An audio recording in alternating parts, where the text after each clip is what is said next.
Hit it. Ready, set, go. Boom. What's up, brother man? What's up? Good to see you. Good to see you for not the first time because I got these in December, but first time on NC Raw, I actually see your face. Yeah. What do you think? Not impressed. What do you think of all this equipment? what do you think of all this equipment, man? All the equipment, excellent. Your face, I'm trying to figure out what's going on with this. Your drink there? With my, this drink. It's got, I've never seen this before, but it's got like a plastic tab on top of it. You like flip it up and slide it back. I don't typically drink Mountain Dew.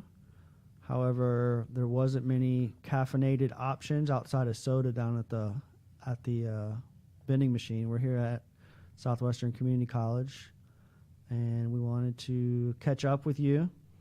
Since we last spoke, a lot of things have changed in your life. A lot of things have happened. I got these. I got the glasses a month and a half after my original appearance on the podcast. Do you remember when that was? It was when you were on. When I was on, I don't remember the date.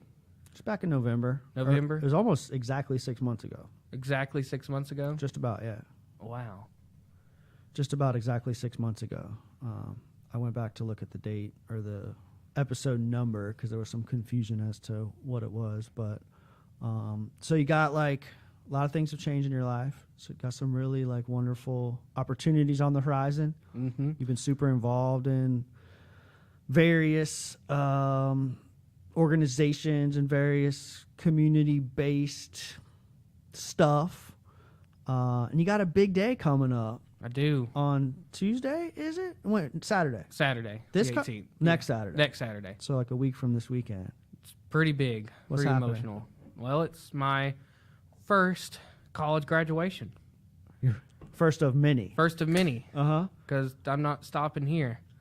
Something's, I don't know, the universe is telling me to take it as far as I can take it, which would be a doctorate.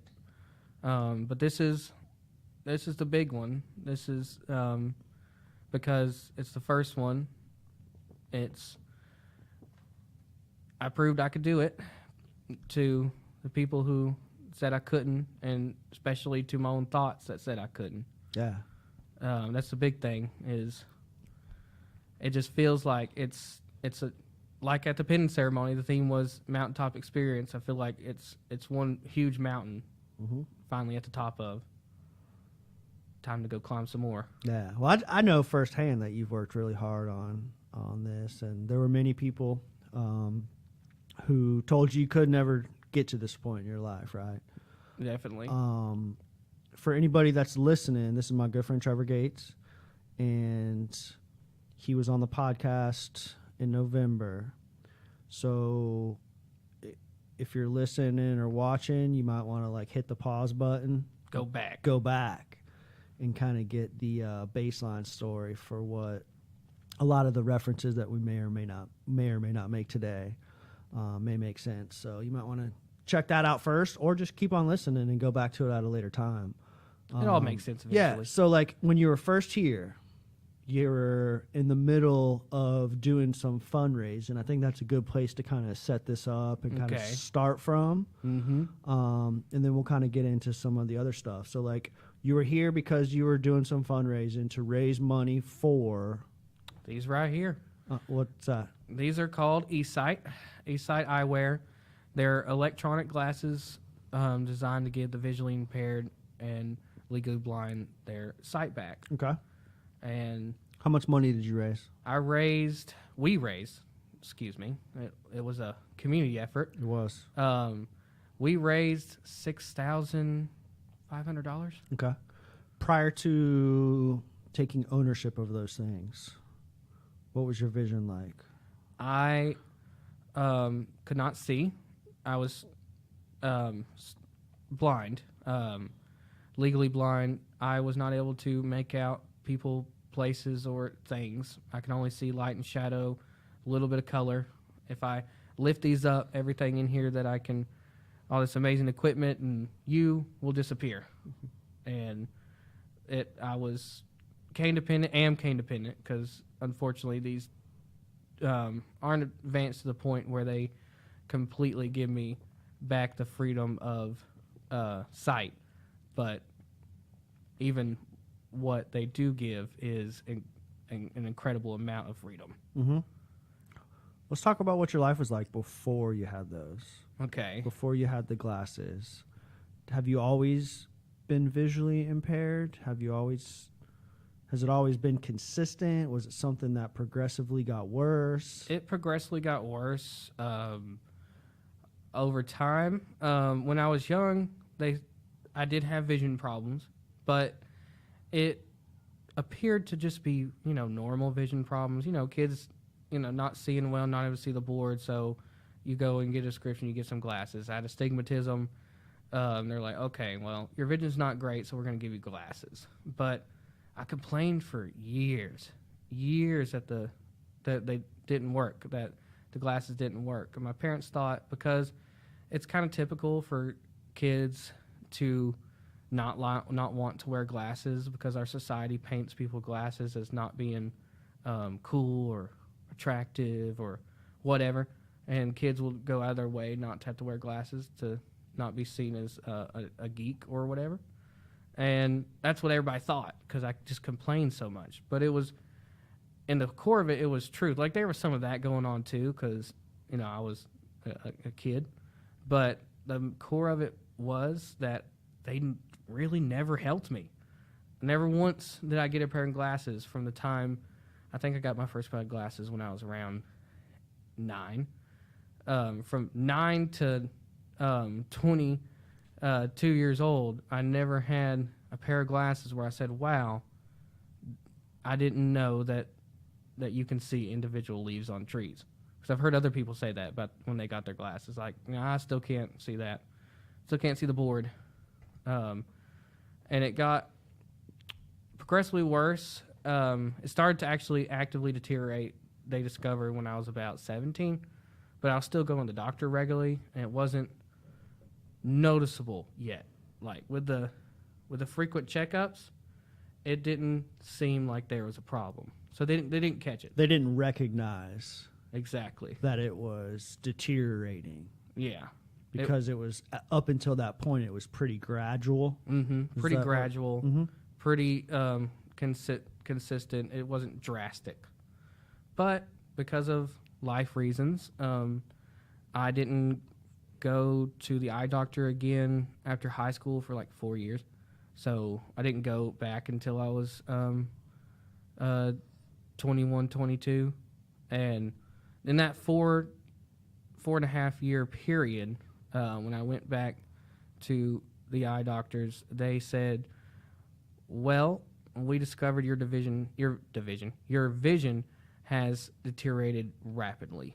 Like, you went, because in that time, I went from, and it's hard to explain. It's unless you see through my eyes, it's hard to give you an exact picture of what I was dealing with, but I'll do my best. I went from being able to, even though everything was blurry and people's faces weren't recognizable until they were very close, I went from being able to walk around safely enough where I could miss the walls and not feel in danger. Not fall on your face or trip on a curb. Exactly. You could navigate campus or navigate around where you needed to. Exactly. I could survive. Like, if we got into a big city where there's a lot of street crossing, probably would need some help even back then. Mm-hmm. But it got to the point where that went away. My confidence went away because my vision got worse, and getting around, navigating even the environments I knew became dangerous, and it became really terrifying. I wouldn't even go on stairs. I hated elevators, but I couldn't see to walk downstairs. So I just went with the elevator.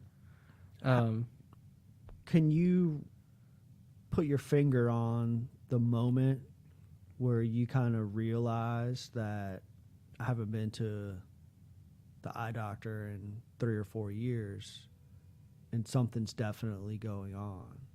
Is there like a recognizable moment, or what led up to you really making an effort to go back?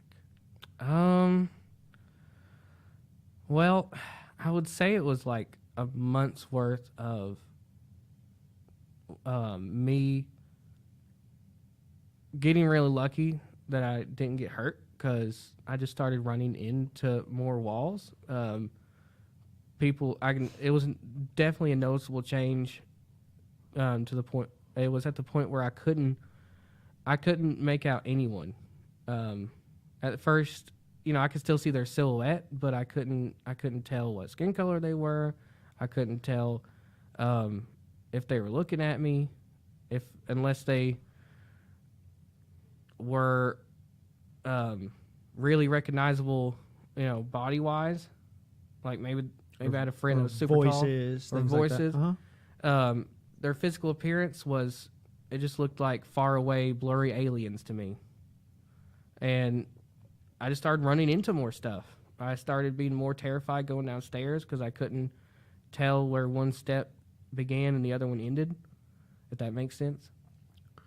All of this while you had been enrolled and taking classes, right? Mm-hmm. For like 2 years. 2 years. In the classroom, having to navigate around a college campus.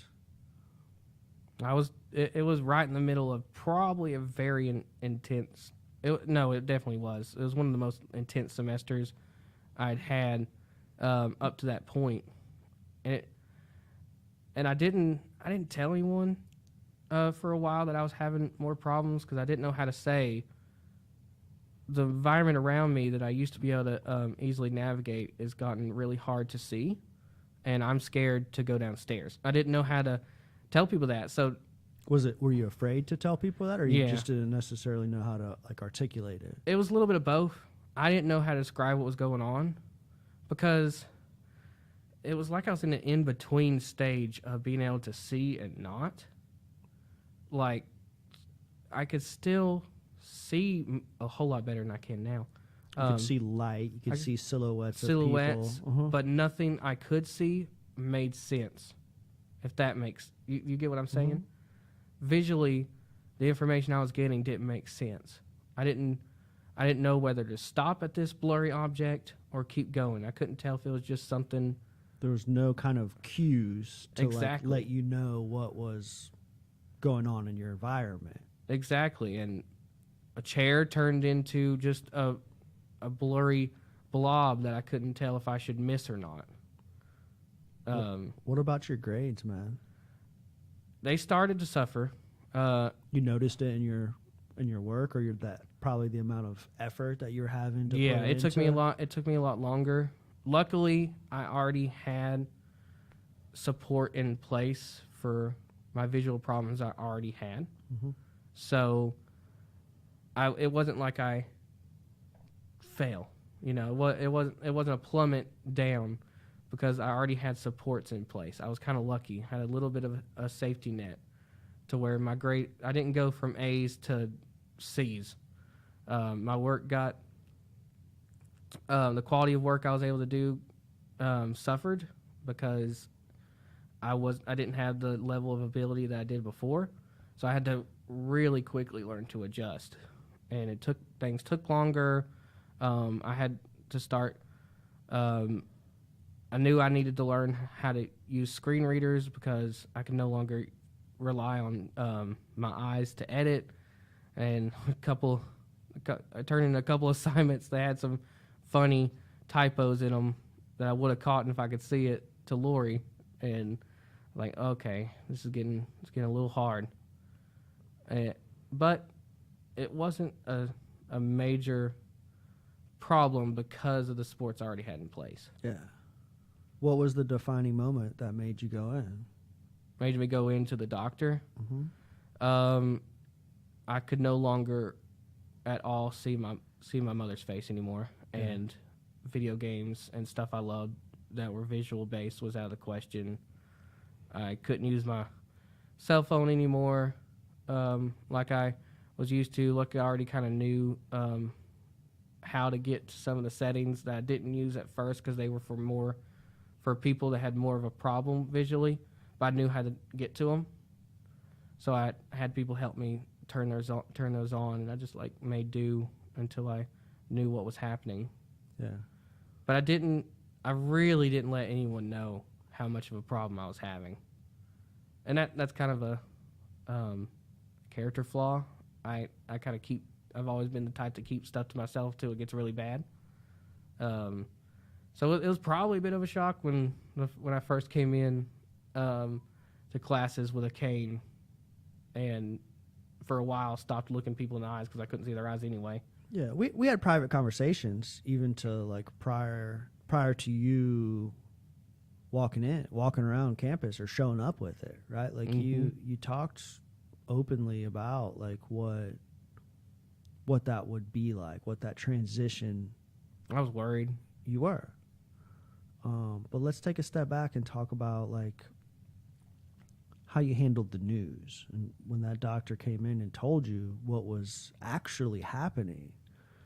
Had it been 4 years prior since your last eye exam, vision drastically deteriorated, what was that conversation like?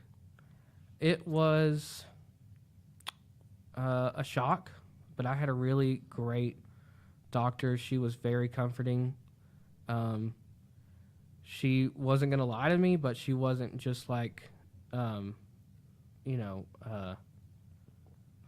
don't know how to describe it. She was honest but compassionate. She wasn't just brutally honest, like, oh, you're out of luck, kid, you're going blind. It was honesty with compassion. And it was hard. My grandmother was the only one there with me. She came in, they did all these tests on me. And I mean, there was a period where you were going to like traveling to like Durham. That was Raleigh. after the initial. Yeah, I went to so many specialists, and the people. I went to Duke University to see their specialists for tests. No one could tell me why. That started with that first doctor, because I asked her, "Why is this happening?" And she said, "Honestly, we don't know yet. Only thing we know is your vision is noticeably extremely worse, and we believe it's still actively deteriorating." I got quiet for a minute, and which I can tell she's used to having to navigate those type of hard conversations with people, because she just let me soak it in, and she stayed right there and let the silence be there for a second. And then I just asked her, I said, "Am I going blind?" What was her answer? She said, "I cannot give you a yes or no, because I don't know, but it doesn't look good." And it was really quiet. It felt like it's one of those moments that felt like it was longer than it was. Time freezes. Yeah, time froze. Like, I knew there was a problem. That's why you went. That's why I went. I knew there was a problem. I knew I had vision problems my whole life. But this was the first time someone said, okay, there's a problem. It's not just, oh, you just have bad vision.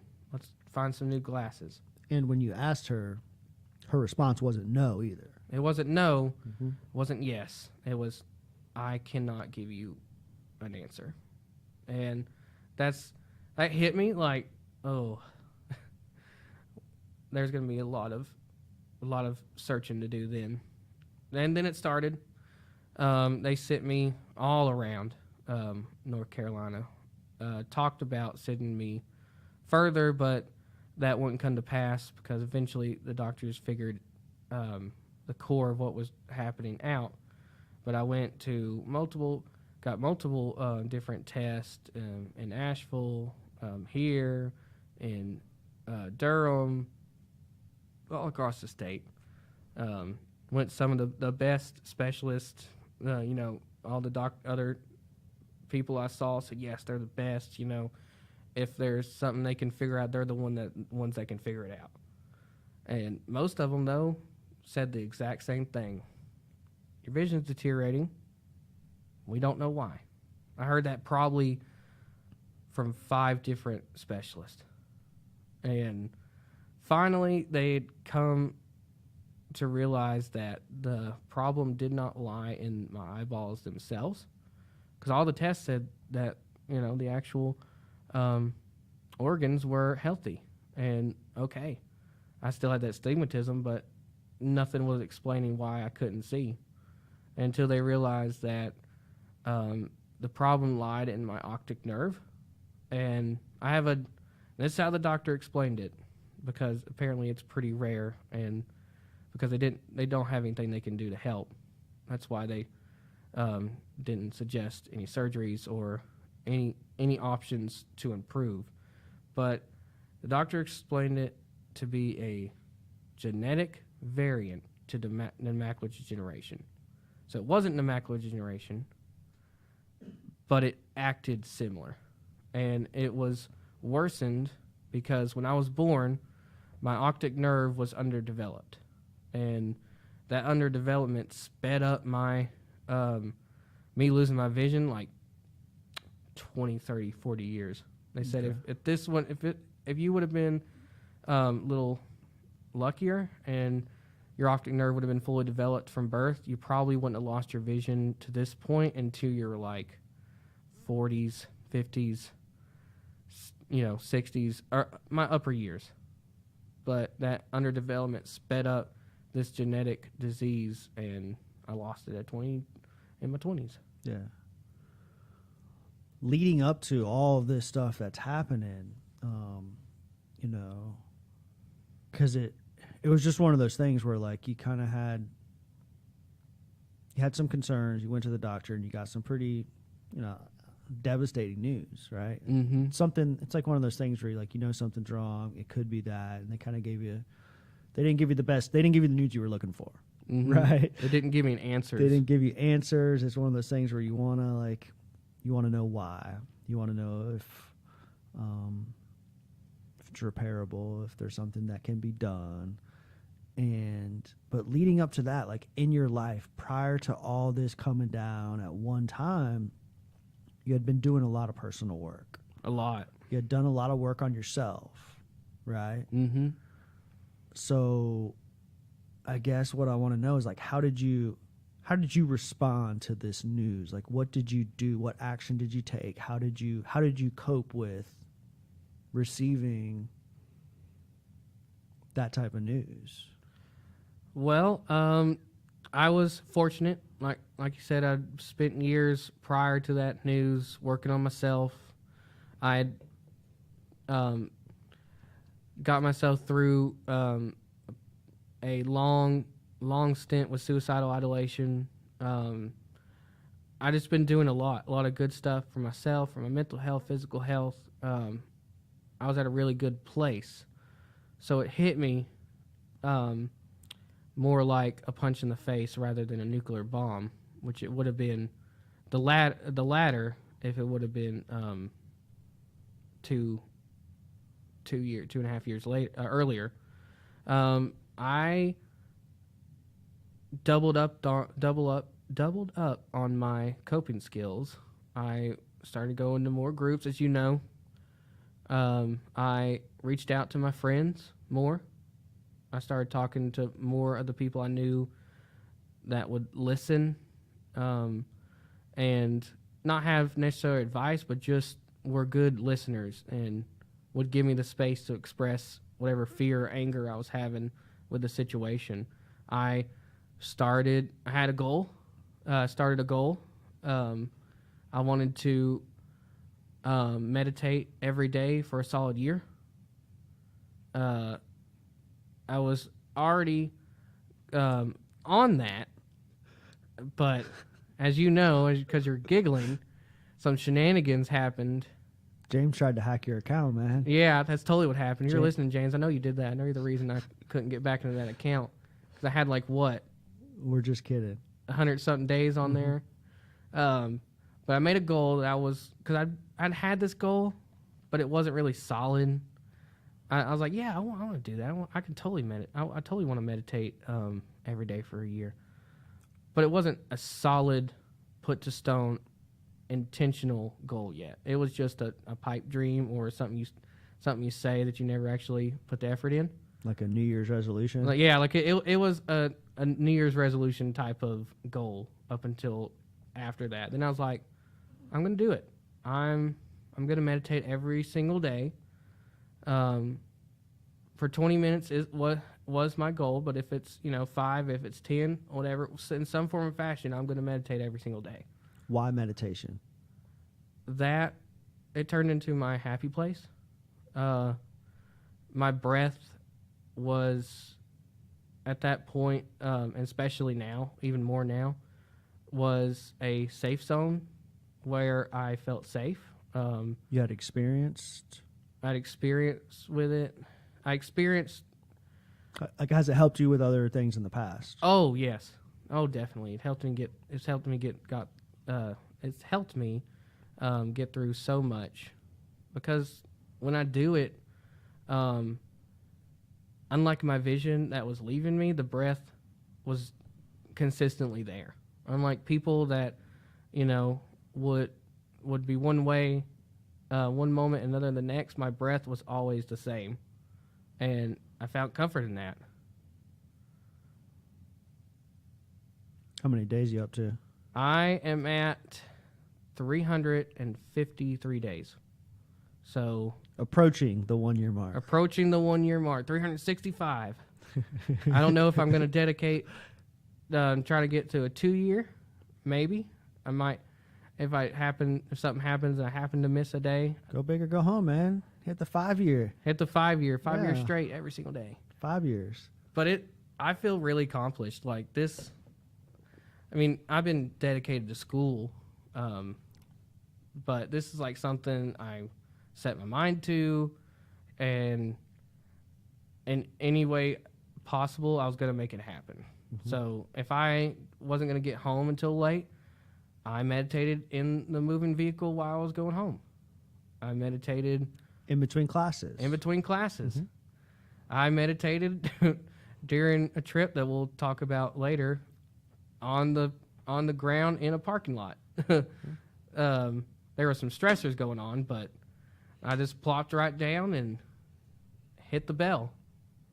That's probably one of the biggest things, other than people who supported me, that helped me get through those first couple of months. But the people, man, like, I never expected in my life so many people to rally around me and refuse to let me slip, because you heard it in my voice when I came to tell you. Lori Clancy heard it in my voice. I've said it before on the podcast and other speaking arrangements.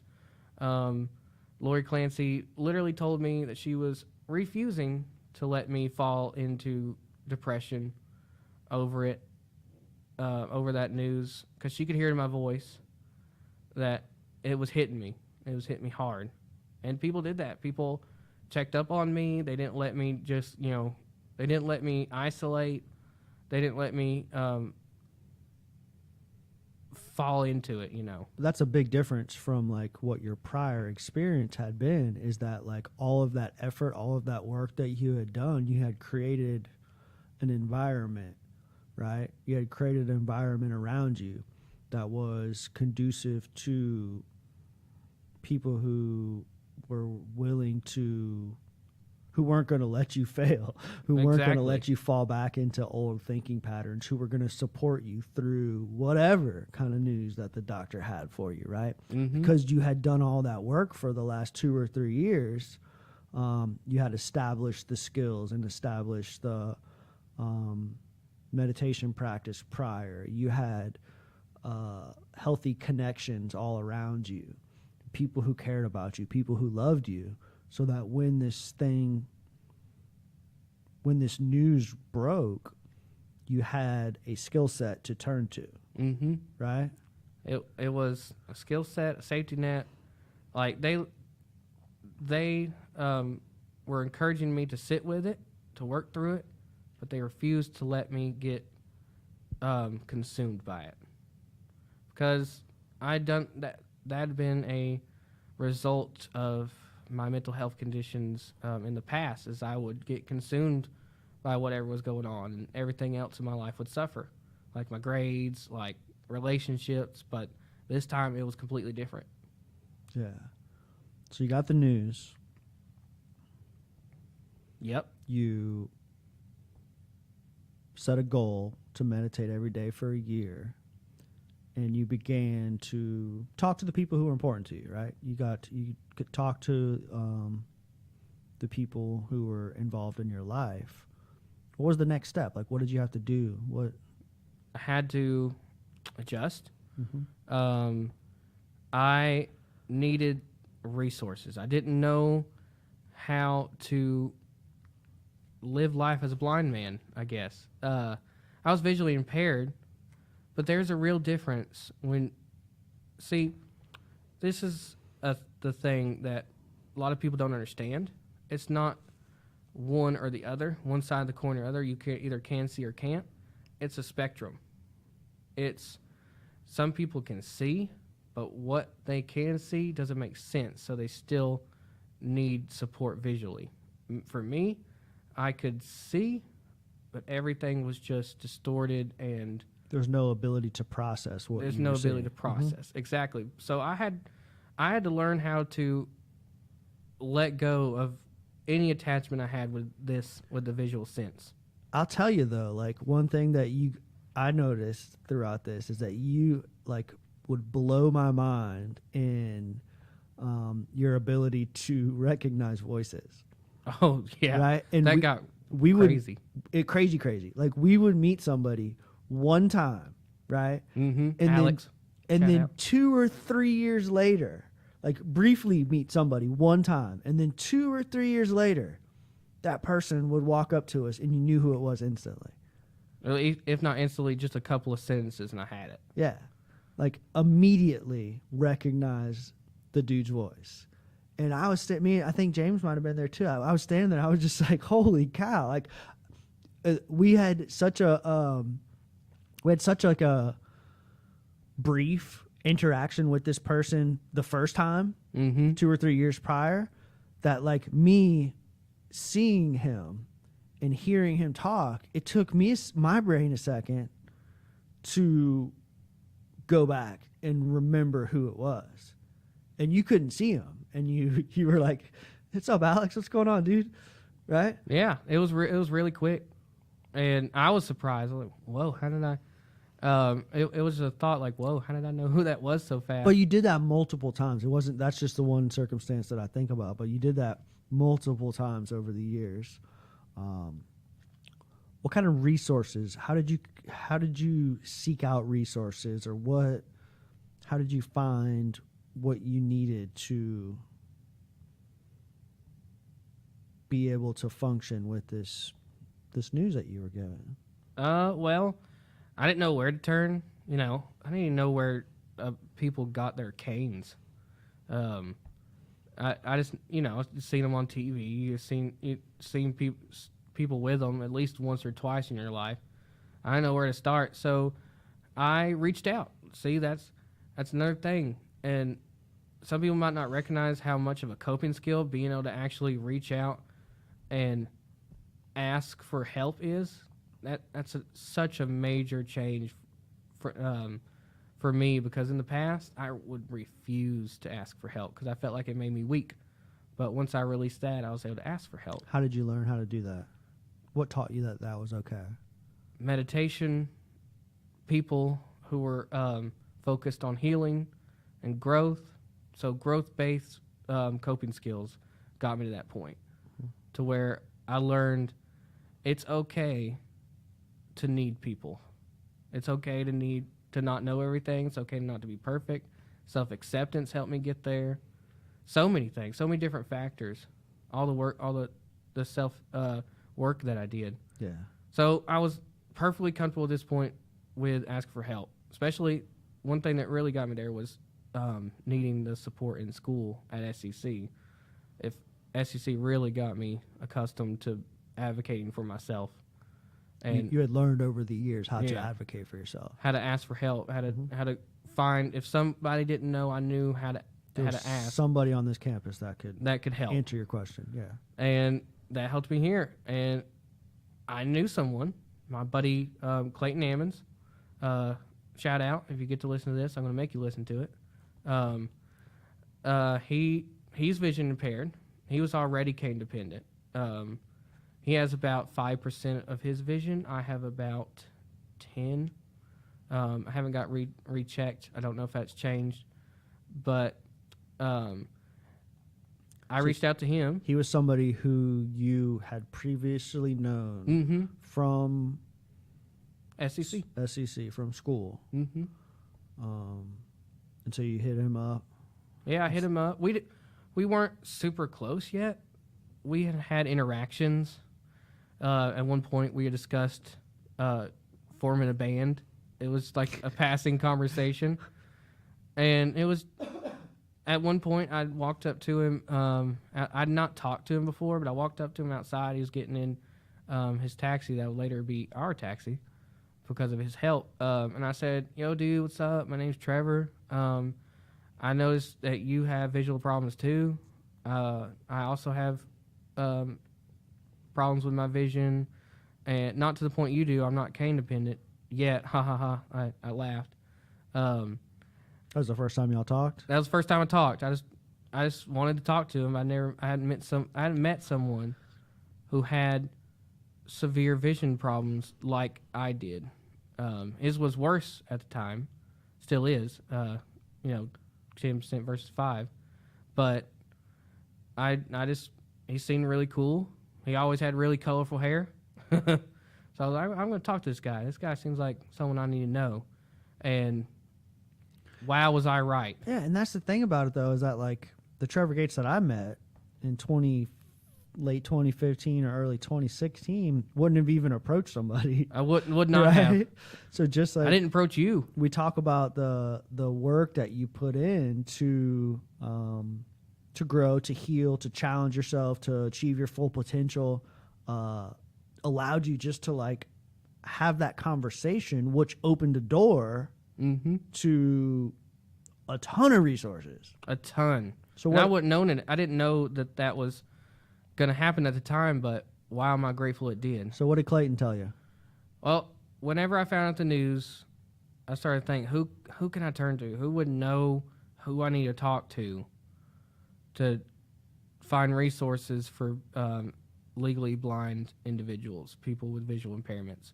And I thought, oh, wait, what's that guy's name that goes to SEC? Clayton. And I'd had his number. I looked him up, and I called him. I said, hey, dude, it's Trevor. Remember me? Remember me? We were talking about being in a band once. And I said, hey, can we like sit down and talk? I got some news and I don't really know who to turn to, and you were the only person I could think of. And he said, yeah, of course, dude, let's do it. And we sat down here at SEC somewhere, and I said, well, dude, I found out that I'm going blind. My vision's deteriorating. The doctors suggest I really need to get a cane. I don't know where to go. There's a website. Get them on Amazon. Is there a discount coupon? I don't know. Like, where do I even start? So the doctors didn't even really... They didn't really know. Offer you any type of, like, what the next steps are. Yeah. You were kind of, I don't want to say left on your own, but you were kind of like... forced to figure that stuff out, to navigate the next steps on your own. They didn't know about the resources. They certainly didn't know about these. But yeah, and Clayton introduced me to Division of the Blind, which is a government organization that deals with helping people who are blind and visually impaired. It's kind of like Job Corps. They help people with a range of disabilities, but this is more specific to people with visual impairments. There's also a division of the deaf and hard of hearing. But I got their contact information. Like Clayton was there. Like, he didn't just go, here's their number, call him. It's like, let's call him. And like him right there, helping me know what to ask. I got an interview set up. They came and got me and took me to the Division of the Blind main office in Asheville, where they did a low vision evaluation and a needs assessment. And they tested. They sent me to get a bunch of tests. Well, I should mention this is the first time I got to meet with them to figure out if they were going to be able to support me or not was at your house. Yeah, I remember. I was at your house. That was the weekend I was watching You watched the dogs. I watched the dogs. So the lady drove all the way up to the top of the mountain to meet with you and have that conversation. I do recall that. I said hello to her. I was in the shower when she showed up. You did. You're just like you're about to bounce. Yeah, I was. And so she sat with me. She explained, what they did, what their mission was, what her job was. Her name is Tara. She's a case counselor for Division of the Blind, and she came to get all the paperwork set up and got the first low vision evaluation set up. Helped guide me through everything that I needed to figure out. And when the low vision evaluation came, they tested me for themselves, so they knew what resource they needed to open up, and they also went and got me some more tests with eye doctors just so I needed a more thorough evaluation, and they learned that I was in fact legally blind. So with their testing and their really thorough procedures, I was finally officially pronounced legally blind, and everything just started from there. They got me a cane, trained me with it. It took a while to get used to it. They got me technology to help me in school, assistive technology, like magnifiers, handheld digital magnifiers, screen readers. At the time, I was still kind of able to use screen readers plus advanced magnification software. They got my, as you call them, my blue blockers, light sensitivity glasses, stronger than regular sunglasses because vision deterioration, the sun are best friends. They like to hang out and get into trouble. And oh my goodness, the sun can really hurt when you have light sensitivity. And it was really great. It was right when I needed it, and they had so much more resources than I even initially thought. I had trouble with transportation. On top of losing my vision, I was starting to have trouble with transportation, and for a longest time, my transportation was my family, but I wanted a little more freedom and to relieve the burden of having to be the sole ones to get me places and to get me home. My dad was starting a job that didn't allow him to be as available, so they also set me up with a local taxi company that they paid for, and it was the same one that Clayton used, so we got to spend more time together that way and in the taxi rides back and forth. And yeah, just so much valuable and resources I didn't even think I could get help with. Definitely easing that transition, right? Oh, so much. The initial fear, the initial stress and kind of worry that you turn to, your meditation practice for, and you really kind of leaned into this somewhat devastating news, wasn't what you were looking for, turned into just something so amazing where all these individuals were wanting to support you, wanting to help you, wanting to lift you up, wanting to connect you and provide you with resources. Had you not reached out to all these individuals, who knows what would have happened, right? Who knows? Like Clayton connecting you with the Division of the Blind, which led to all of those tools. All these tools. Oh, my goodness. That allowed you to be successful in school, right? And to really And in life. Yeah, absolutely. But then you, at the same time, like as all this was happening, it wasn't long before eVision came into the picture. Mm-hmm. Right? Oh, eSight. eSight? Mm-hmm. My apologies, eSight. eVision is a thing. Gotcha. We don't want to get them confused. Yeah. It wasn't long before eSight came into the picture, right? And so like Yeah. you kind of like you coped with the bad news. Mm-hmm. Right. And was perfectly prepared to live Mm-hmm. without seeing anyone ever again. You immediately started learning to live with your circumstances. You immediately started to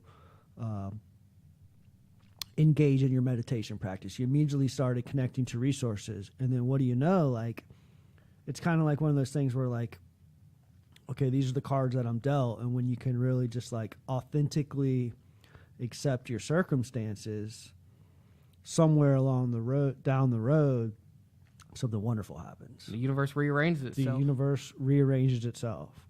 So how did you get connected with this eVision thing? Like what happened? And then what was your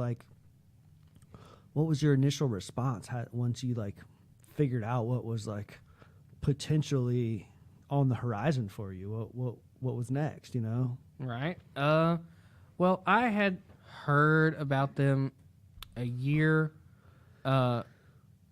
prior to actually getting them. A friend just like mentioned that there was these electronic glasses, but they were made in Canada and they were like $15,000, and I was like, that'll happen. Yeah. I'll chomp this arm off and get a gold one before that happens. So that was that was just something I blew off. Like, yeah, okay.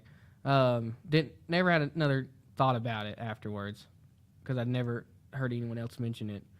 But then, because of my self-care practices, going to refuge recovery groups, we met Mr. Tom Old Hippie. Mm-hmm. I mean, Tom McMillan. He's Old Hippie in my phone.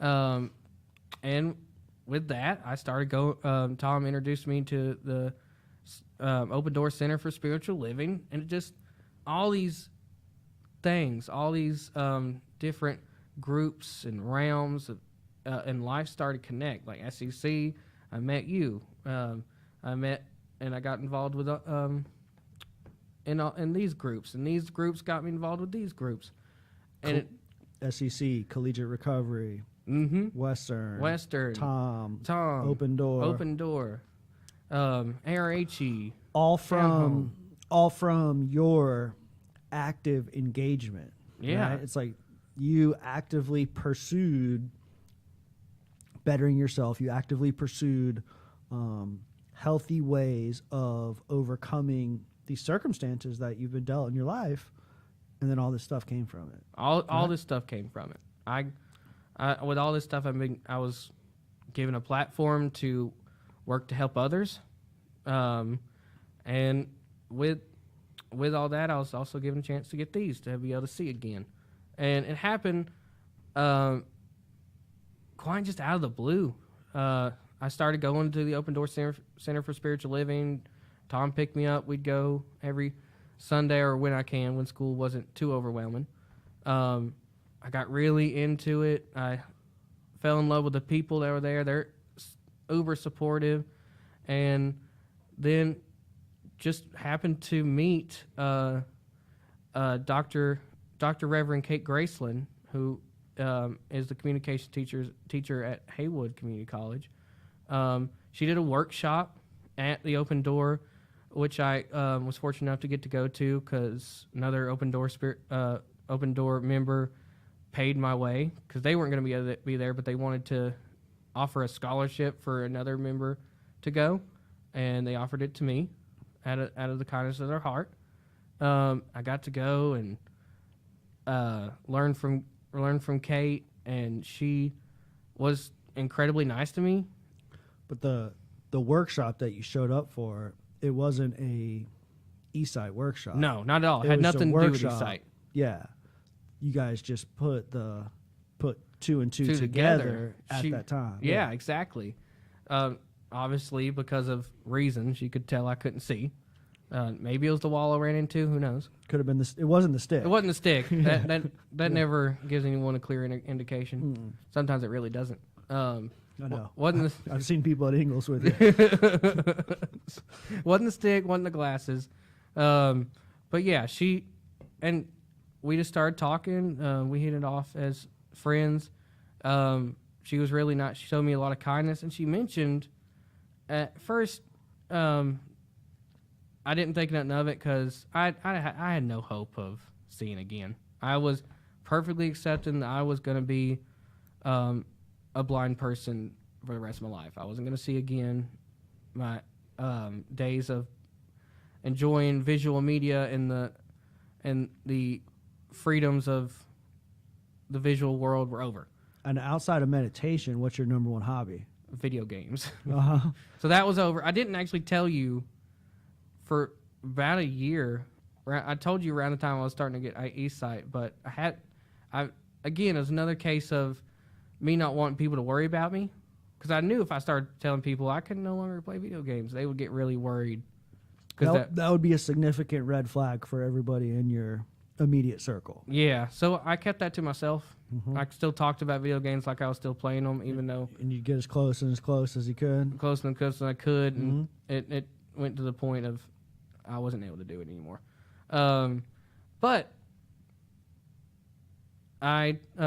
we talked to Kate, and she came to Open Door after that initial meeting, and I didn't, like I said, didn't have no hope. So I was like, oh, okay, yeah, I would love to talk to your friend. And it was a couple weeks later, but she came back to Open Door and mentioned it again. So it wasn't just something in passing at this point. It was something that was serious. It was brought up more than once. So you know how the universe works. That means it was set in motion.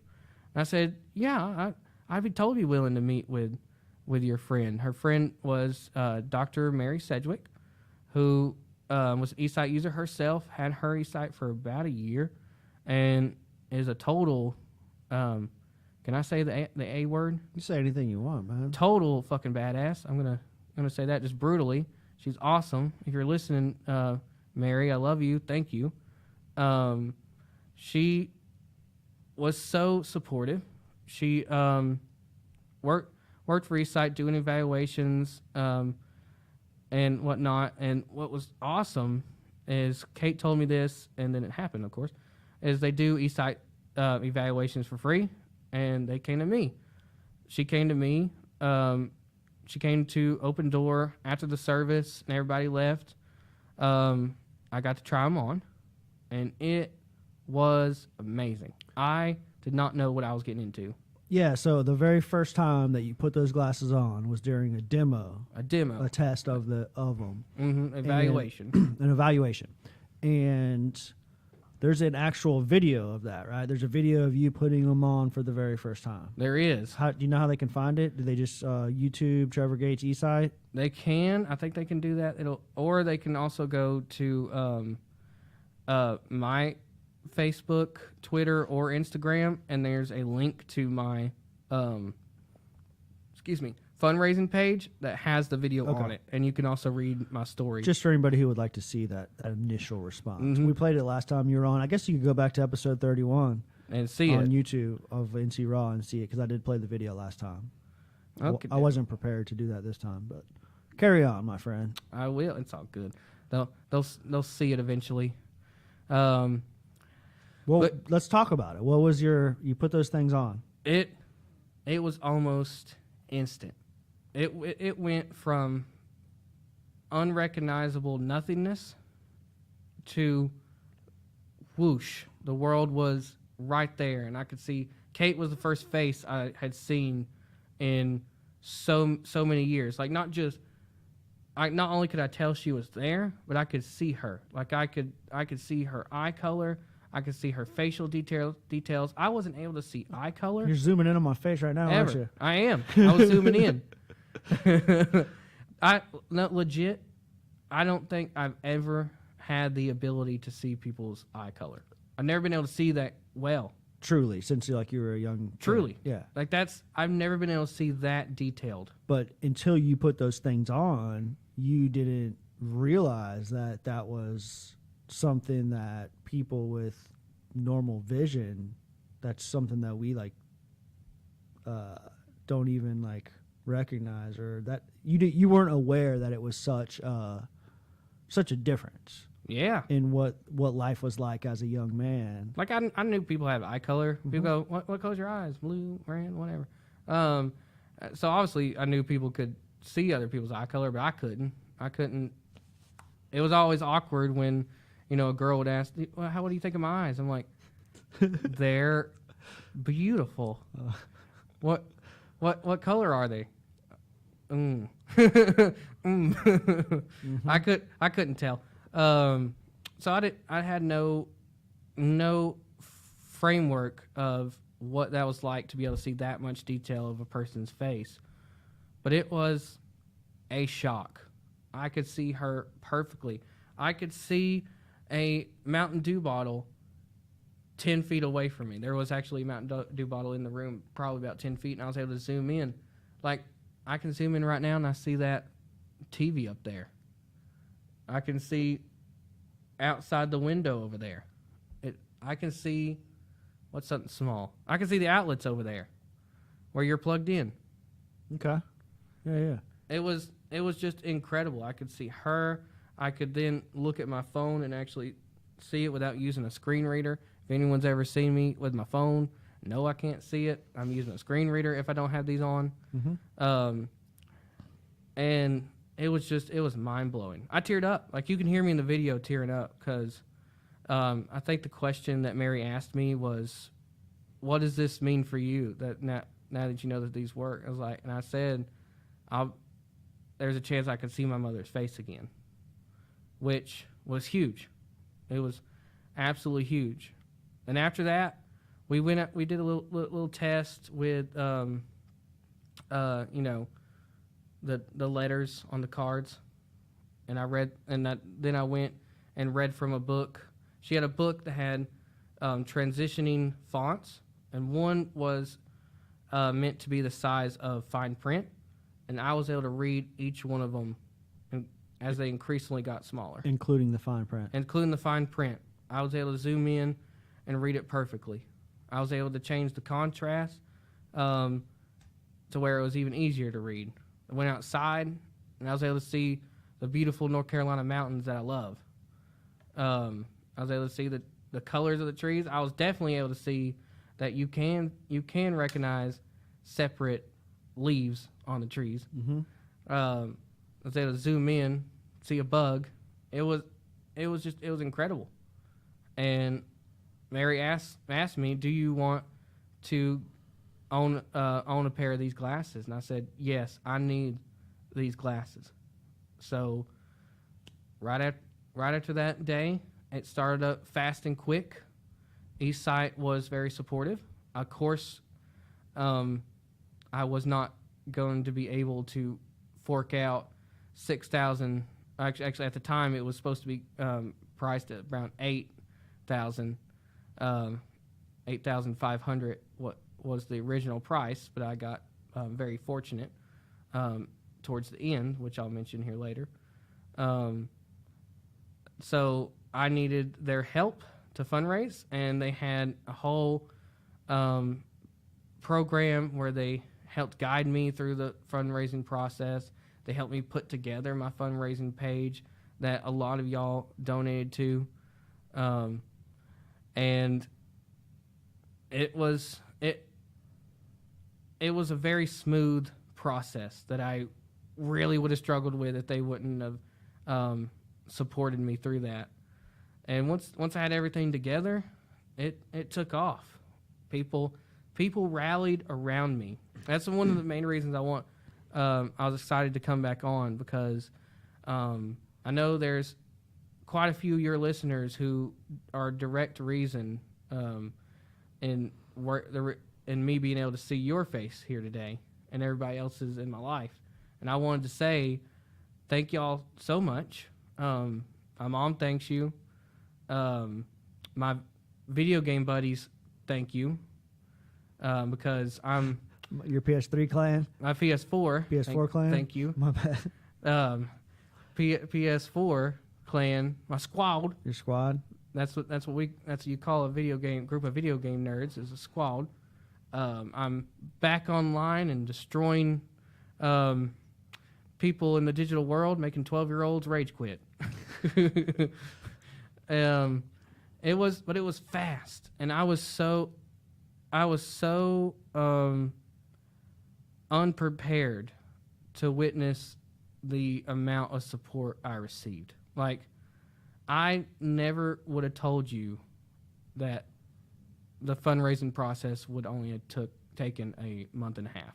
So it was an online, kind of like web-based crowdfunding kind of thing, almost like a Kickstarter or like a GoFundMe, but specifically for Eastside. Eastside.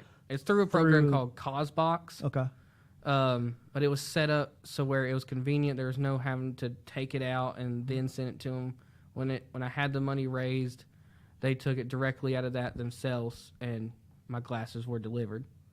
And we had talked when you initially launched the page. I mean, you got a solid response, and like you mentioned, like many people rallied right out of the gate. Right out of the gate. But you also were very humble in the process, and we talked a lot about, like, you know, how long could it potentially take? Is it going to take 4 or 5 months? You know, like you were really like,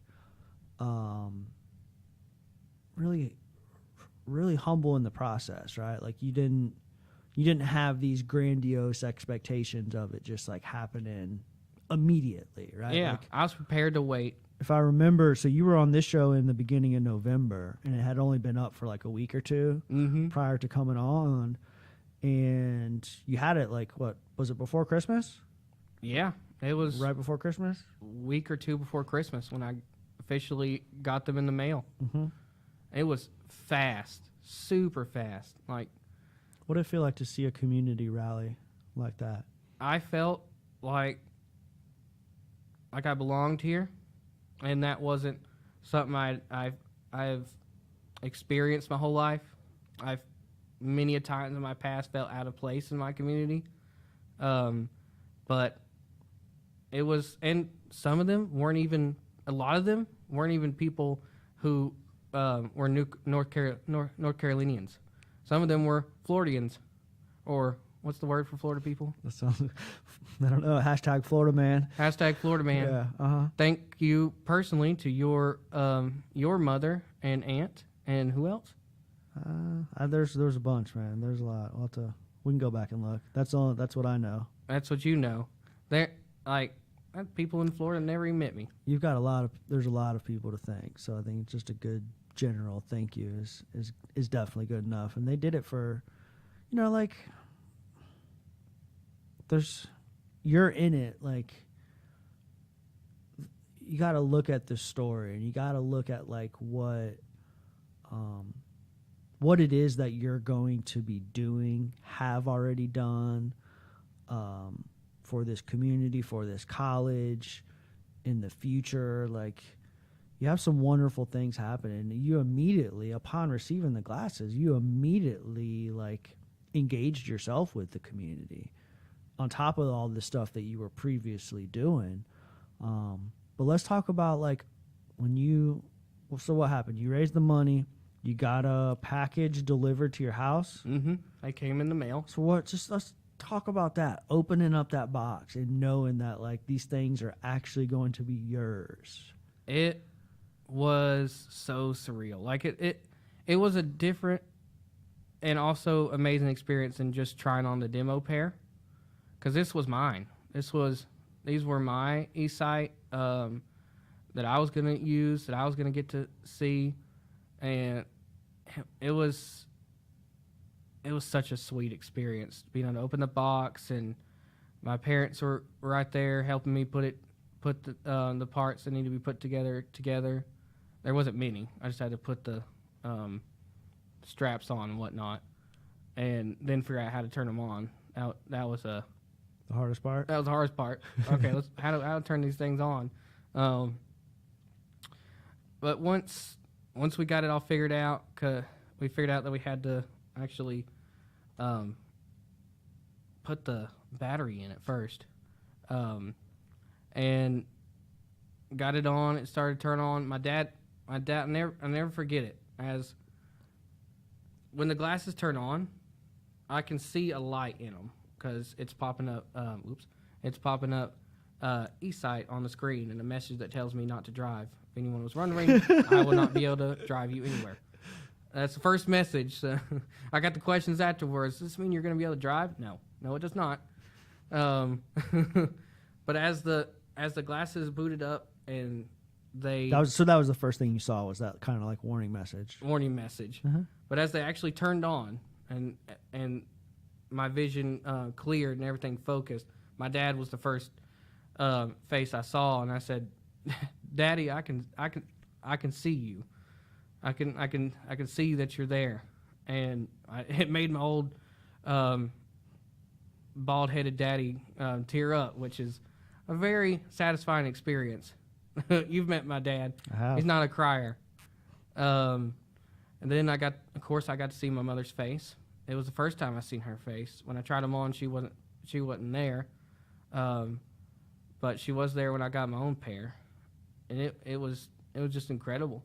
I probably played with them for a good solid 2 hours straight. Crushed that battery. Crushed it.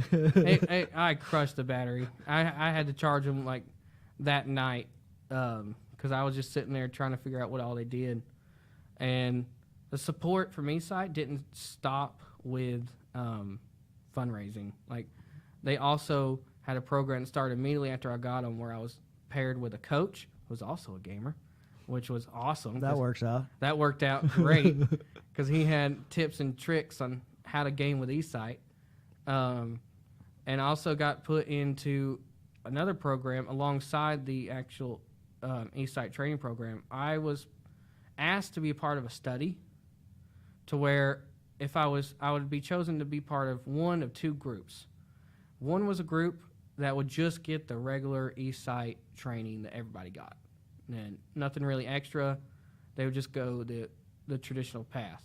And the experimental group would get access to 6 weeks of training with a low vision rehabilitation therapist and follow-ups for up to 6 months with her.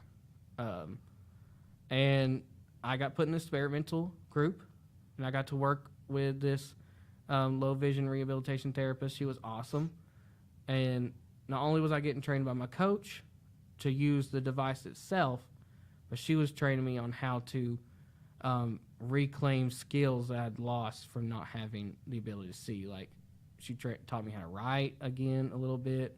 She taught me how to use them for different readings, like how practical skill building. Mm-hmm.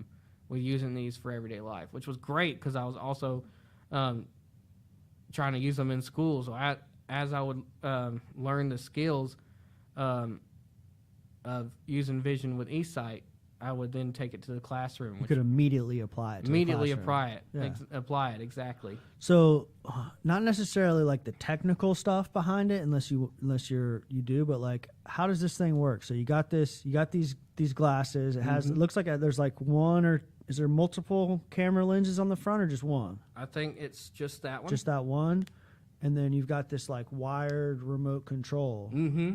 And so, like, what does that thing do? Well, this is, as you said, this is the remote. It's also houses the battery in here. With just this battery, I get about a 2.5 to a 3 hour charge, but they're so powerful that they suck battery power when they're off. So alone, battery is something that I have to be mindful of, but I do have two external batteries that are 4 hours each on full charge. But this is basically my controller.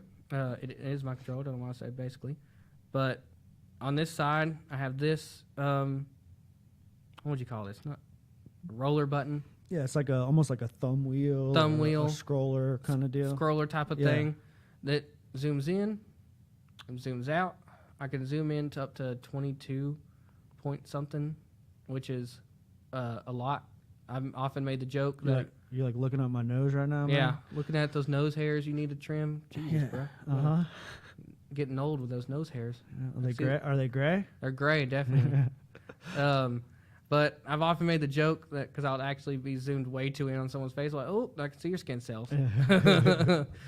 They zoom in far, like, and it's pretty incredible. Then So, like for a classroom application, you can actually see the board and hone in on specifics. Yeah, and I can also with the button that's right below that one in class, which I've used looks so like much. This that's just semester. like an up and a down button. Yeah, it's up and down. It also clicks in. Okay. When I click it in, it pops up this black square to where when I release, it'll automatically focus on whatever was inside the square. Oh, cool. It's like a quick zoom. A quick zoom, exactly. Uh-huh. And then below that, I got the camera button.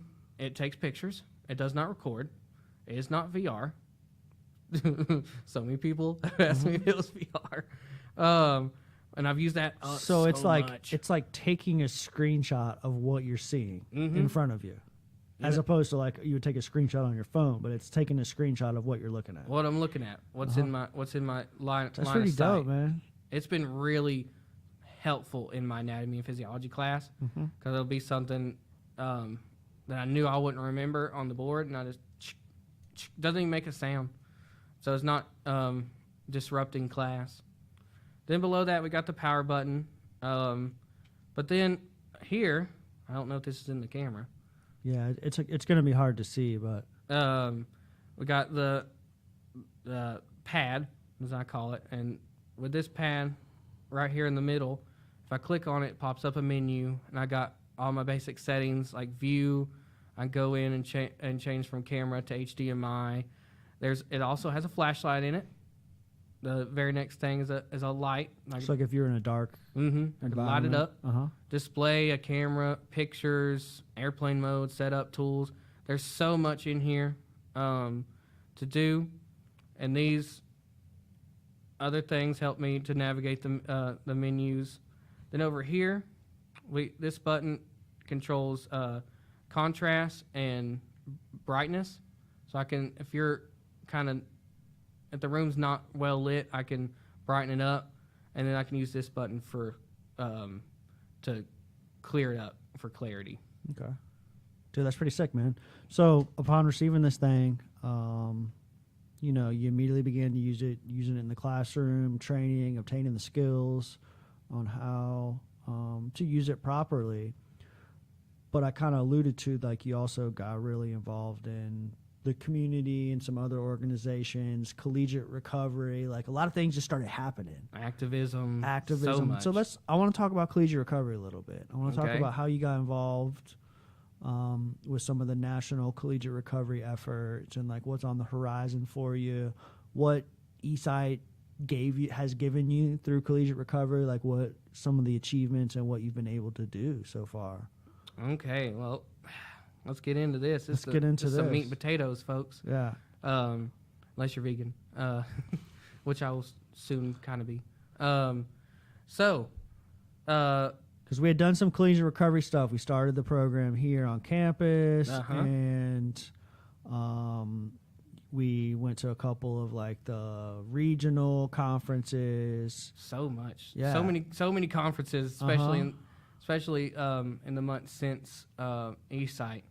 Well, I guess I'll start with. I mentioned on the other podcast. I won't go too much into this one because I do mention it in the previous podcast. But I went to the 9th National Collegiate Recovery Conference in Houston, Texas, last year before my eSight, way before my eSight, which was awesome. It was my first plane ride. And it was the first time I was in a big city like that. And I got to go to that through ARHE's Student Ambassador Program. And in the months leading up to when I'll get eSight, I also at that conference I went to some social justice talks with probably some of the most badass women you'll ever meet, making changes and breaking down systems that don't support everybody. And I was inspired. And there was a social justice issue that is directly affects me and countless other people on this planet, which is ableism, discrimination against people with disabilities. And it was only ever mentioned in a list of all the other isms, which they're all important and all need to be talked about. But it was no one ever went into detail about ableism. And so I asked if that had ever been presented about and talked about. They said no. And I got the desire to bring ableism awareness to collegiate recovery, to bring ableism awareness to the public eye in general. And alongside my friend and research partner, who I met at the 9th National Collegiate Recovery Conference, Antoine Mills, we became research partners and began a journey to get our message on the 9th National Collegiate Recovery Conference stage. And a lot of things came out of that journey. We didn't know where to start, so we started asking questions, and ARHE and Safe Project US, ARHE stands for Association of Recovery in Higher Education, was starting up the Collegiate Recovery Leadership Academy, which included a spot in the conference, in the big one in Boston, the 10th National Collegiate Recovery Conference. So we both joined that to kind of get our foot in the door, to kind of get some mentorship on how to put together this project. And through that, I got to go to Colorado to the Collegiate Recovery Leadership Summit in Keystone, Colorado. I got to ski for the first time in my life. Without these, of course, I wasn't about to ski with $6,000 worth of equipment on my face, especially since I did wind up falling. They were, because of my willingness to ask for help and to say, hey, I need some accommodations, I just straight up asked the ARHE leadership if there would be things that I could enjoy during the conference, like extracurriculars, because they were talking about it, and I really didn't think I'd be able to participate in skiing. I was like, well, will there be anything that people with physical limitations can do? And they said yes. We were actually planning to have a skiing instructor who is a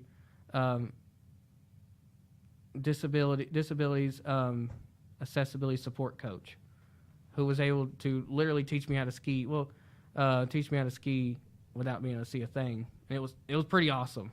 Fell on my rear one good time. Yeah, because it's not something where you want to take your $6,000 Eastside glasses out in the snow. Yeah, no. In attempt to learn how to ski your first time. No, but you had a coach. I had a coach who somebody was to trained, work with you.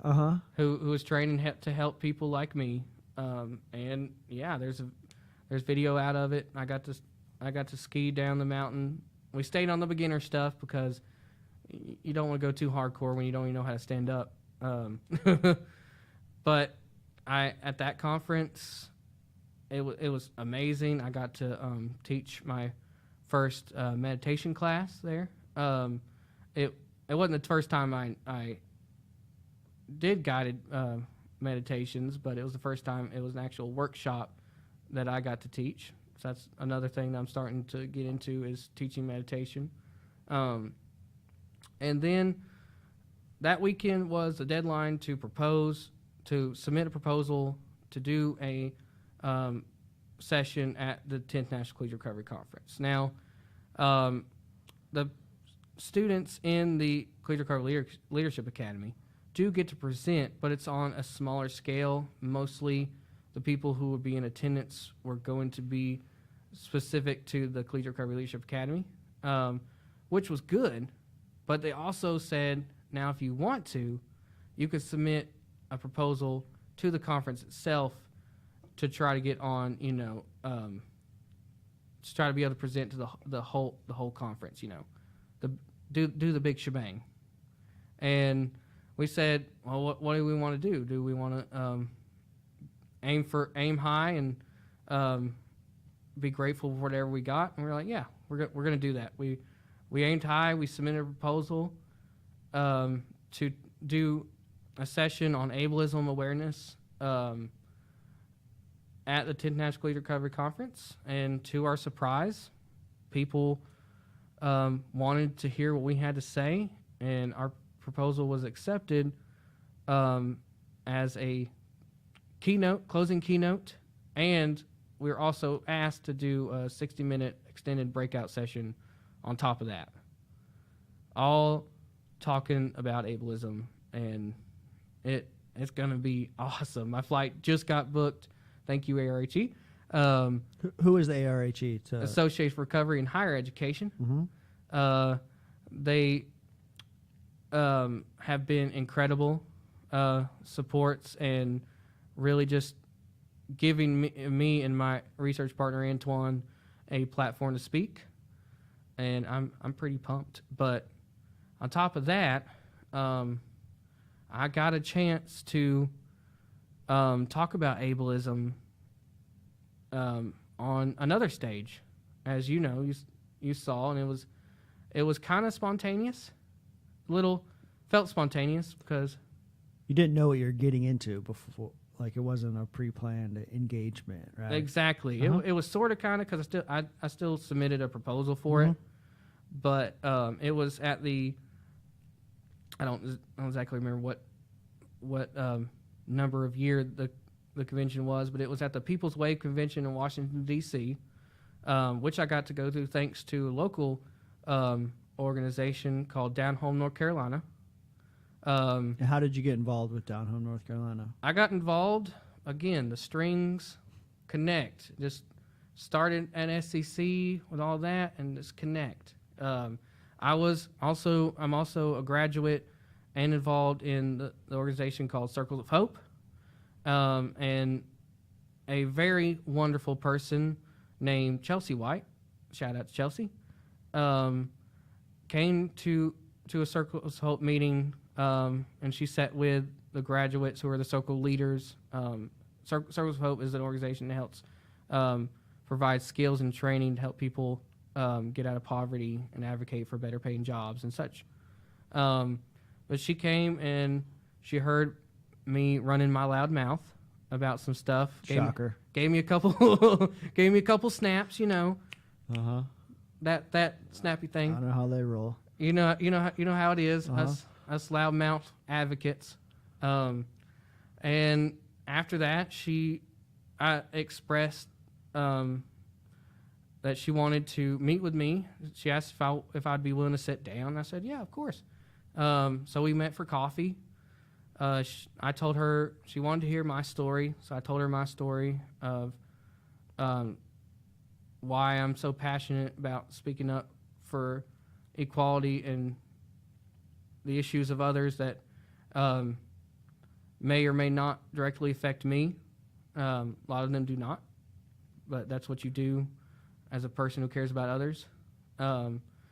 And she explained her story and a bit about Down Home, and I was like, yeah, that exactly sounds like something I want to be part of. And it goes back to eSight. I got an urge to get even more involved with my community and with activism and being a voice of change for the good of the people, because my community and communities that barely even knew me rallied around me and helped me see again. So I felt like it was my job to pay that forward. I needed to do something and do that something for the people. So I joined them, went to my first meeting, decided, yeah, this is definitely something I want to be a part of. So now I'm a dues paying member of Down Home North Carolina. And it was a pretty spontaneous thing. They were like, oh, since you're, getting involved with us, how would you like to go to Washington, D.C.? And I was like, what? Because I was planning some travel, but not that soon. It was I got involved with them at the beginning of April, and the trip was gonna a little bit before April, and then the trip was gonna be at the end of April, and I had some other things that might have going on, so I said I will get back to you. Fast forward, the decision was made, and I said yes, I will take the opportunity. I'll go to DC. It was awesome. It was a great trip. I made some long-lasting friendships. Nearly killed some people with laughter. Talk about laughter and my future plans with that in a minute. Shout out to Katie. Made her laugh until almost till she cried. But when we got there, I had gotten emails from the People's Action newsletter about the conference, and they're like, "Do you want to run a session? Submit a proposal, you know."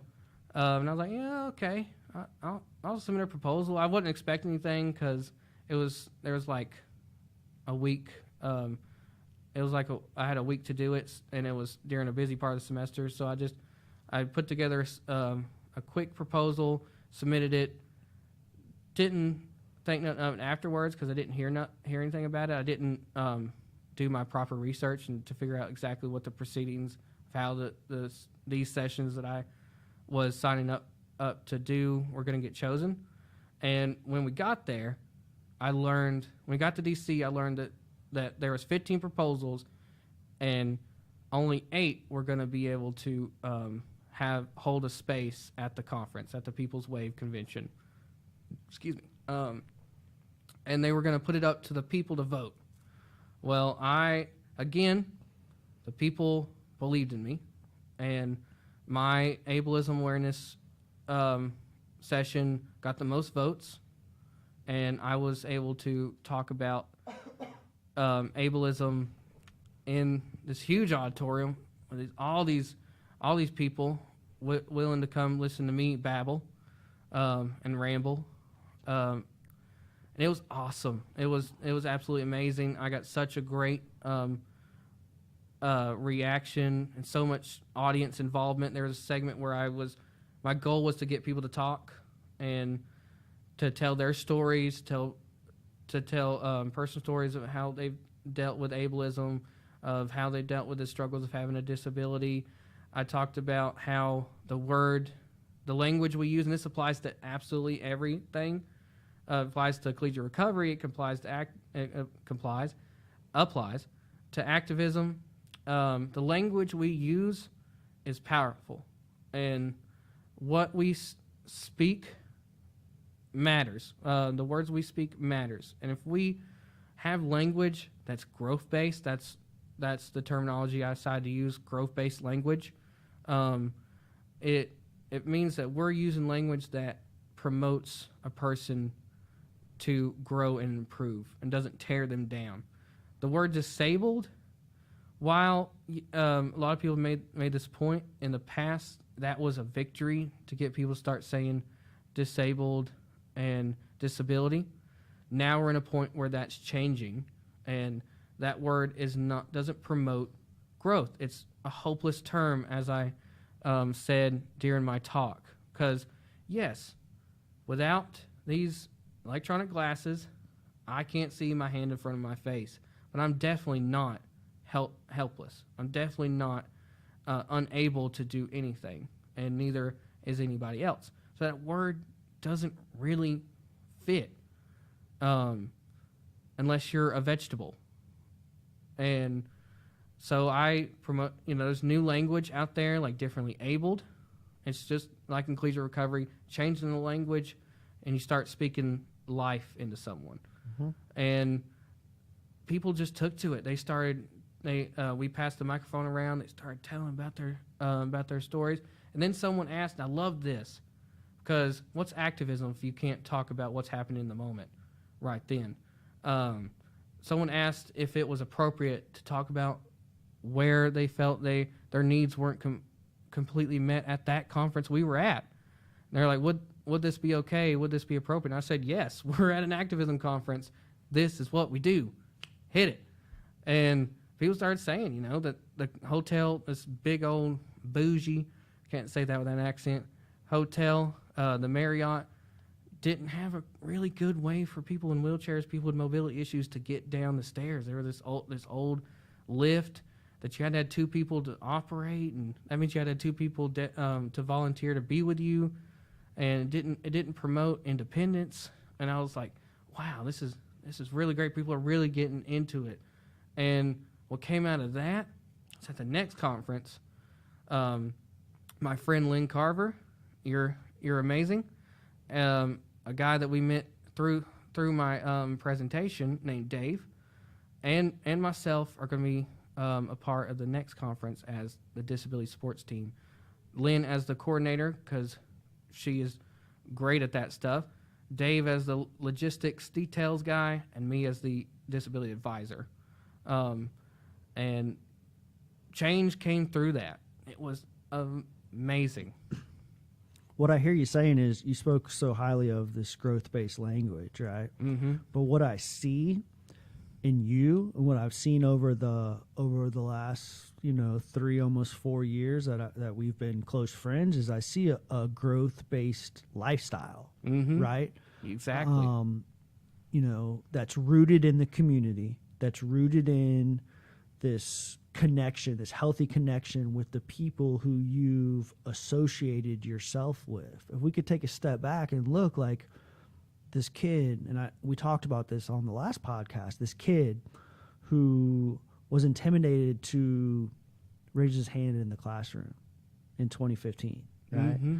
This kid who sat quietly almost in the corner and just kind of like was there, right? Mm-hmm. Is now traveling the country, right? Speaking publicly about these issues, speaking publicly about your life, speaking publicly about the things that you've experienced, and talking about your story and talking about how you've grown over just in such a short period of time, right? In 4 years. Mm-hmm. Feels like more, but Yeah. it was really a fast bit of experience. In only 4 years. You went to Houston, Texas. Mm-hmm. You went to Colorado. Mm-hmm. You went to D.C. Mm-hmm. Now you're going Boston, to Massachusetts, Boston baby. this summer. Beantown. We were talking on Tuesday, when you went to Houston last summer, it was your first time on an airplane, Mm-hmm. traveling in the air. I was so scared. When you came back from D.C., you said you wished you would have flown. I wish. Oh my God, that car ride was exhausting. Yeah, it was just like, it's just little things like that like show how much you've changed, show how much you've grown because of the work and because of the effort that you've put in and challenged yourself to live this growth-based lifestyle, as opposed to just like dealing with the bullshit in the classroom and just sitting there and not growing Just into being a body. Yeah, not growing into your authentic self and not being your true self, but more of like conforming to the circumstances that you've been dealt, Mm-hmm. right? Like you stepped up.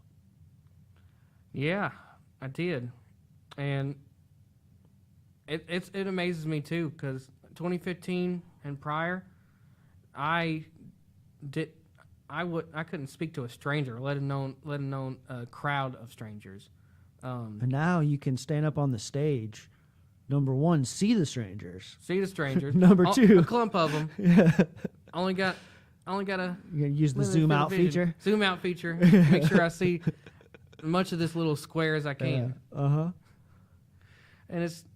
it's rooted in my love of people. It's rooted in the self-love that I was lucky to finally find.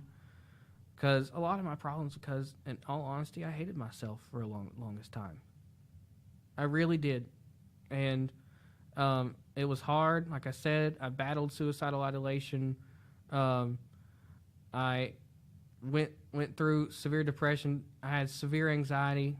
It was crippling anxiety. I couldn't look Lori Clancy in the face when I first met with her to join the Human Services program. I honestly never expected to get this much out of my experience at Southwestern in the Human Service Program. I know that there's so many factors and groups and organizations and people that have got me here. All started with that decision. All started that decision because I wanted to help people. I wanted. I saw my mother on life support. Yeah, talk about what led you to that point. And while you do that, I'm gonna run to the restroom real quick. Okay. I never do this in the middle of a podcast, but that Mountain Dew got me. Getting you. Yeah. So talk about the beginning of all of this. Talk about what led you to Lori Clancy's office to pursue a degree in human services, and what influenced you in taking that step, because even that in itself was a courageous act. Right. It took a lot of guts, especially when you don't believe in yourself. It's hard to make a decision to do something that's going to take a lot of effort. But it all started because my mother is 5 years clean and sober. But 5 years ago, it had to almost get to the point of fatality before change could start to begin. She was placed on life support because of complications of drug and alcohol addiction, and we were given 12 hours time, which was going to be the crucial period of time that would tell if she was going to wake up again. And in that time, I got a moment to be alone with her, and I got to tell her how I felt, even though she was, not conscious. And I told her that I loved her and that I was going to make something of myself. I was going to be something. I was going to make her proud, and she opened her eyes. She was going to see that no matter what it took. And she did. She did get to see that, because I was lucky enough she woke up, and she's doing great these days. But my goals changed. My priorities changed. At first I was in school. I was going to be a music teacher. But then I decided after that my purpose in life was helping people. I didn't know where to start, but through circumstances, I joined the Human Services Technology and Human Services Substance Abuse Treatment programs at Southwestern Community College. And it all just blew up in a blaze of growth. And 3 years later, it's an absolute been probably the best decision I ever made in my life. I only expected to join a college program, get a degree, and leave. But I got more than just some expensive books and a piece of paper that I'll get 6 weeks after the 18th. I got all the things that life. we've talked about tonight. Yeah, I got life back. Well, life for the first time. I found who I was. I was able to finally be my authentic self. And I'm doing things that literally a lot of people, literally so many people in my past never, ever thought I would be able to do. And for a long time, I didn't either. But you're not doomed to live in the expectations of others. If you have a dream, then the only person that has the power to get that dream to become a reality is you. It doesn't matter if you need a lot of help or a little help on the way. If you believe in it, then it'll happen. The right people will come into your life, and it'll either be a slow rise or be a skyrocket, but it will happen. So what would you say to that young man who's going through some difficult times over at Smoky Mountain High School, or that young man that's on the fence about what's next? Like, how would you encourage somebody to take the steps that you did? Find something you believe in. Don't But what did you believe in at that time? I believed in people. I believed that I wanted to help people. I believed that that was my purpose in life. I wanted to do something that benefited others. I want to do something that improved the quality of life of others. Whatever gives you a feeling of life, whatever helps you to feel that feeling of I'm doing something that's meaningful. Latch on to that and chase it relentlessly. I often use the term that it took relentless dedication for me to get to where I am. Well, you've always held yourself to a high standard, right? Because if I didn't, and I've said this before, it comes from being a person with a disability. For me, it's either all and plus some or nothing, because I can't do stuff half effort. If I don't put everything, I won't get anything out of it. So I had to put absolutely everything into the dreams I had, into the relationships that I wanted to have with people. I had to put everything into them. And my advice is, don't focus on the time it takes. Don't focus on what other people expect of you or think you're supposed to do. Don't focus on what you don't have. Find something that gives you life and then chase it relentlessly. Because that's the only way that's the only way it's going to come true. It's not going to fall into your hands if you don't put the work in. The week of this recording, you had your painting ceremony. I did. That was crazy. A couple nights ago. To stand up on that stage or at that podium and look out in the room and see all the people who supported you along the way, who encouraged you when you needed it, who challenged you when you needed it. People who literally acted as my eyes. People who acted as your eyes. What did that feel like, knowing that this chapter of your life has come to an end? It was the most incredible feeling I've ever had in my life. It was exciting. It was wonderful. It was sad. It's bittersweet, but more sweet. It's scary because there's a lot of big things happening almost immediately after this chapter of my life is closed. After the morning of the 18th, so much is going to happen, and there's some fear. There's never excitement without fear with these type of life changes. It's bittersweet because these hallways, these buildings, these hills have been a home to me. This SEC, Southwestern Community College, is more than just a college. It's more than just a school to me. It's been a home. In every building, I know there's someone I can go to that I can talk to if I need help or if I just need someone to listen to me.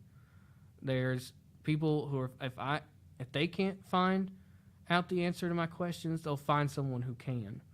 And I'm excited. I'm so excited, but it's going to be so hard to say goodbye. It was hard to say goodbye because I gave my first goodbye on Monday night. But it was so amazing.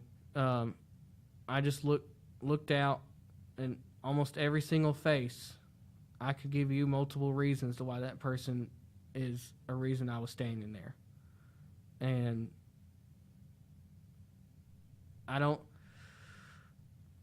I am so grateful. I could not have done it without every single person that was in that room, every single person that couldn't make it. I have started saying that I'm not self-made. It took a lot of effort on my part to get here, but self-made is not what I am, because I'm people made. I'm community made. I was lifted up by others. It took a lot of effort. It took a lot of fire in me to prove people in my past wrong. That was my motivation for a long time. It's not really anymore because I've gone so far past their expectations, I can't even notice their expectations are even there anymore. But I didn't do this alone. Yeah, I get to feel the pride too. I get to feel the pride and go, wow, look what I've done. But people got me here. I'm people made. I'm community made.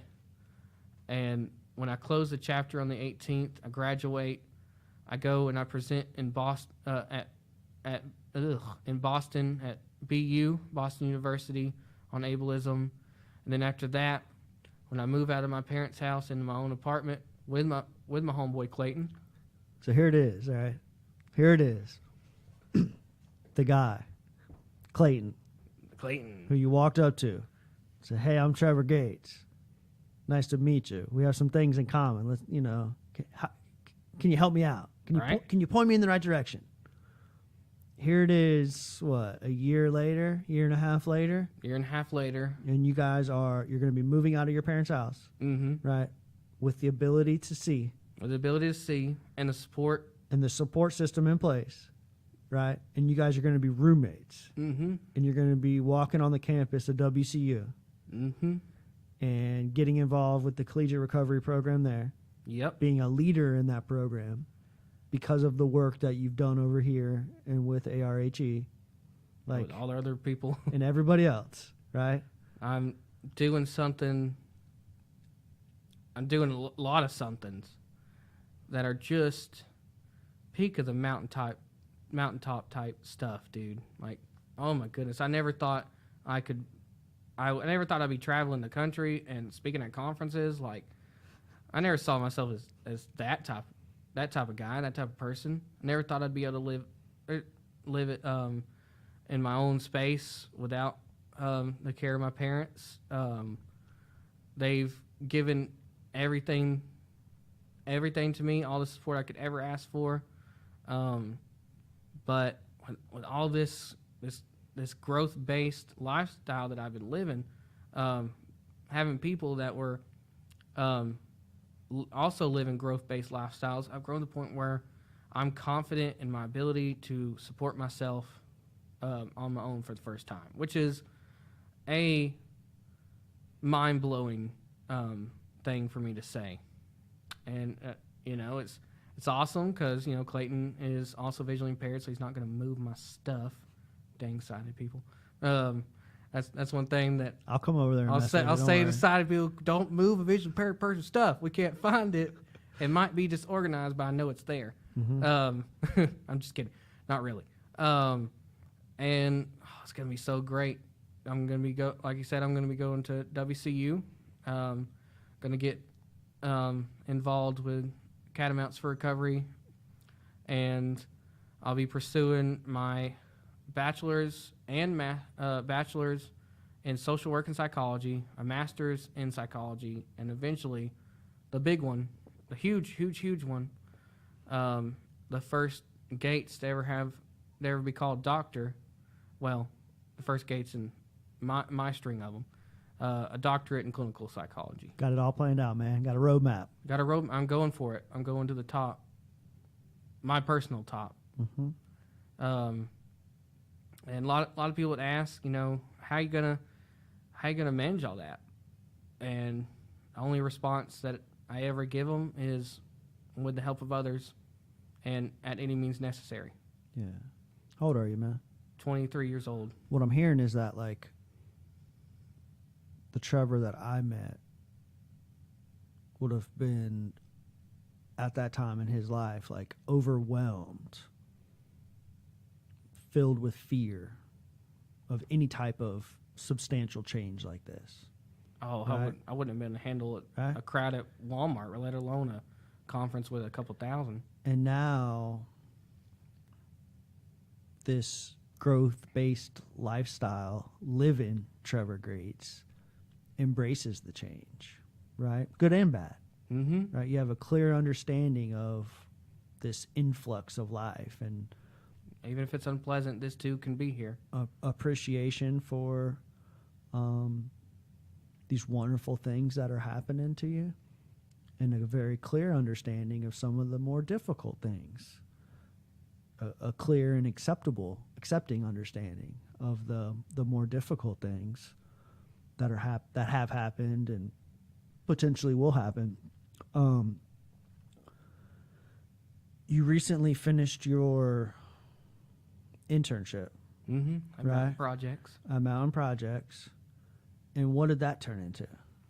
That's I think true. we got to give them some love. Yeah, gotta get them some love. Look, all these people. It goes back to people. Right? Goes back to people. Goes back to these organizations that you've gotten yourself involved in. But what happened over at Mountain Projects, man?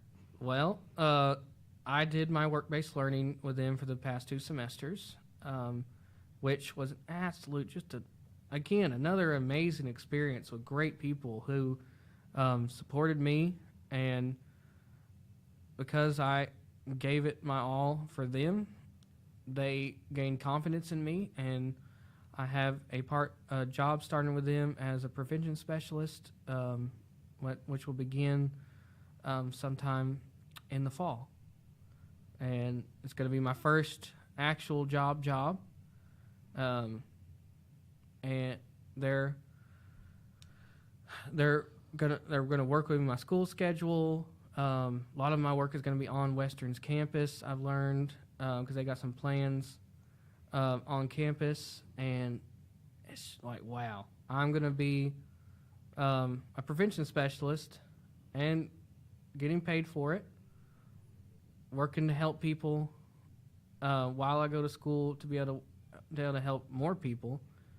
And they've been awesome. I'm also going to a conference in Raleigh with them in June. I love the people there. I've gotten to learn from Patty Tibry and Mark Pylon, who have taken me under their wing and taught me so much. Mark has given me great advice on beard growth. I was gonna close the show out with that. Carry on. Sorry, you didn't let me know that you're going to say the beard for last. And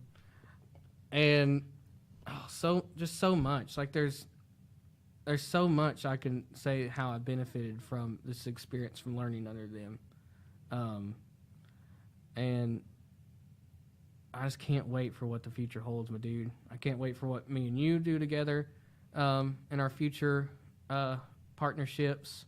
Hopefully something to do with stand-up comedy. Also going to be doing that in the future. Going to tackle stand-up comedy. For those that know me, think I'm funny. Tell me what you think. Yeah, just so much, my dude. So much. I've been trying to get you to grow a beard for almost 3 years. 3 years. Right? Would not do it. Had a million excuses. Couldn't get over the itchy hump. How did you get over the itchy hump this time? What influenced this growth? Well, this growth-based lifestyle. Growth. Just a quick note. Trevor's a sucker for puns. In my speech during the pinning ceremony, I'll get to this just in a second. I had said that being at Southwestern Community College, I had grown so much, and at the end of it, in that sentence I said, and I'm not just talking about facial hair. That's just a little bit of the material that you'll get out of Trevor's future stand-up endeavors right there. And you are allowed to laugh at the blind jokes. Uh-huh. You won't see them coming. But, so, it started a little bit because of a sibling rivalry. My brother, older brother, Shane, who's a retired Army veteran, did 3 tours of Afghanistan and Iraq, has as the father of 2 of the most awesome little girls, and also started to grow a beard.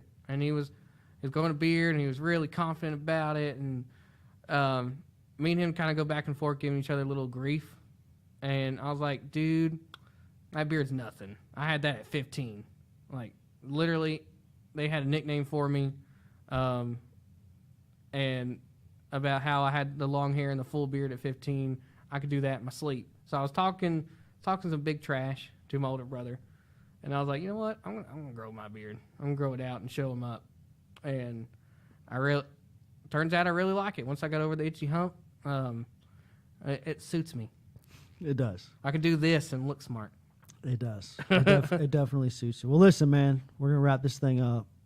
It has been a pleasure to call you a friend. It's been just an awesome experience to have you a part of my support system, to watch you grow in this man that you become, and in such a short period of time, right?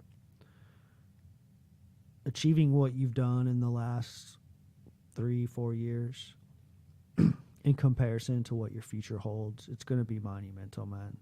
And I just can't wait to see what's next for you, dude. You got major goals, you got major dedication and discipline, and yeah, dude, I fucking love you, bro. So Love you too, man. thank you so much.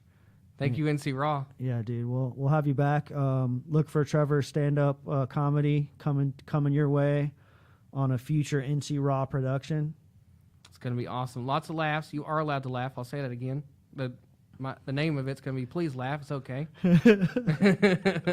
So, yeah, man, I appreciate it, dude. And we'll do this again real soon. Thank you guys Awesome. for tuning in. Y'all take care. Peace, peace, Peace out.